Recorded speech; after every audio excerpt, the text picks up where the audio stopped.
Le courage. Aujourd'hui, nous allons parler du courage. Comment cette capacité de repousser toutes les autres considérations afin de rester fidèle à soi-même peut aujourd'hui changer votre vie.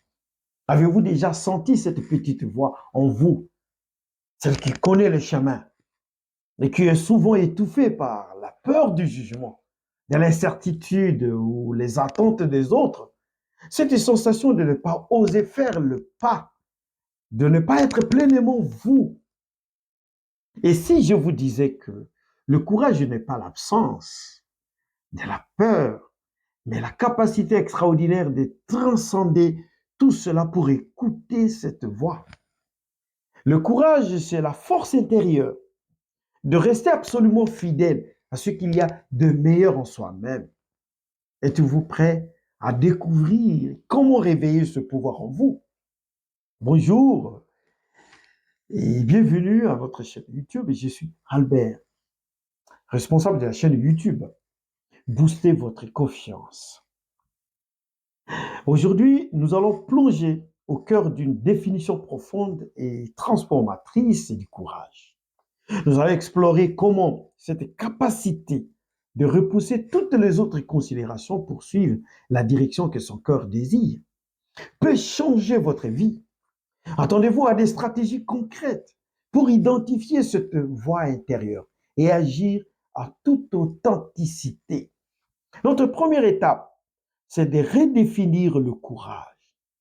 Oubliez l'image du héros sans peur qui affronte un dragon.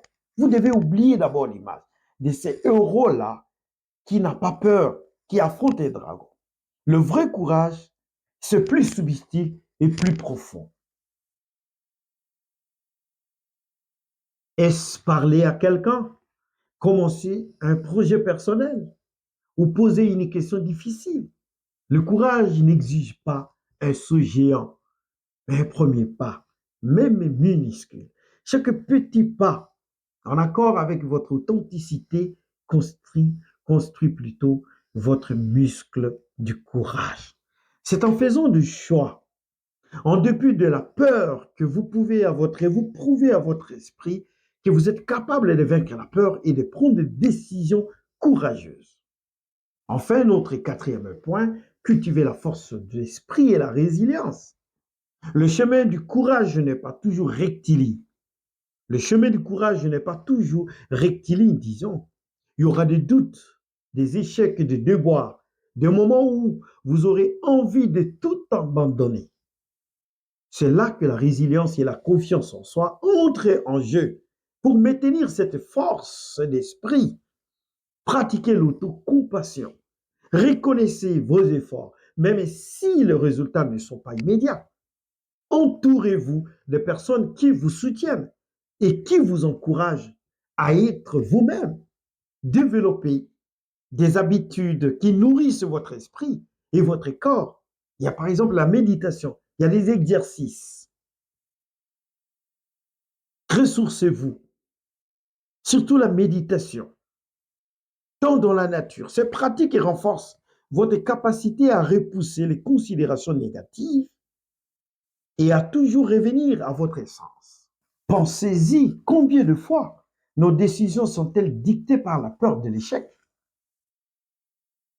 le besoin d'approbation, la pression sociale ou même des simples habitudes? Le courage, c'est la détermination à mettre ces autres considérations de côté pour se concentrer sur l'essentiel, ce qui résonne avec votre meilleur en soi-même. C'est un acte de priorité, un choix délibéré des valeurs internes sur la pression extérieure. C'est là que réside la force d'esprit nécessaire.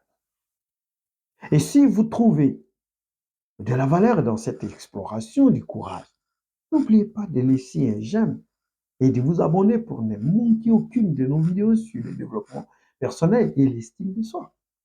Notre deuxième point, écoute, l'écoute de soi et la fidélité à ce qu'il y a de meilleur en soi-même. Comment savez-vous qu'il y a de meilleur en vous-même? Le courage n'est pas une absence de peur, Mais la clarté et la force de l'esprit de rester ancré dans vos valeurs profondes, même lorsque le monde extérieur hurle et autre chose. C'est la capacité de se dire, je sais ce qui est juste pour moi et je vais le suivre. Votre défi cette semaine, identifiez une seule petite situation où vous avez mis de côté ce que votre cœur voulait. Puis, avec courage et bienveillance envers vous-même, prenez un petit pas pour suivre la direction que votre cœur désire. Partagez votre expérience en commentaire, je serai ravi de vous lire, de vous soutenir. J'espère que cette vidéo vous a inspiré à embrasser votre propre courage. Si vous souhaitez approfondir votre chemin vers l'authenticité, je vous recommande une autre vidéo dans la description.